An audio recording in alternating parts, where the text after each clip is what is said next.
America के साथ framework समझौते के बेहद करीब है। वाणिज्य सचिव की तरफ से बयान आ रहा है, तो सर ये तो काफी पॉजिटिव खबर होगी। इसमें दो खबरें हैं जो उसको दोनों को ध्यान से पढ़ें समझे। पहली चीज कि जो कुछ भी बातचीत कर रहे हैं उसमें जो बातचीत का फ्रेमवर्क होना चाहिए, उसका ढांचा जो होना चाहिए जिसके तहत डील होगी, उसका समझौता हो चुका है कि किस किस तरह से के एक स्ट्रक्चर जिसे अंग्रेजी में कहते हैं डील का स्ट्रक्चर बन चुका है। लेकिन समय सीमा का जहां तक सवाल है अभी तक तय नहीं है। कोई बात नहीं, हो जाए आप और हम कौन तय करने वाले? जी।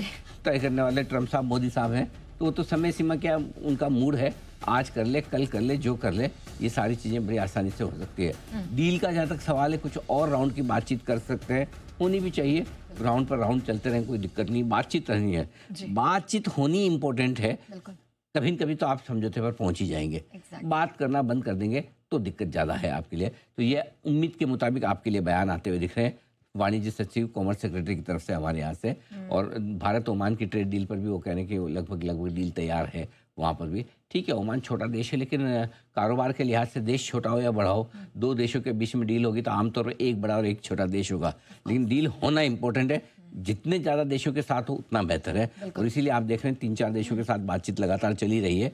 और कुल मिला के यूएस के साथ, अमेरिका के साथ जो ट्रेड डील की बातचीत है उस पर भी ये खबरें अच्छी है कि एक बड़ा स्ट्रक्चर जो है वो तैयार हो चुका है डील के फ्रेमवर्क को लेकर। अच्छी खबर।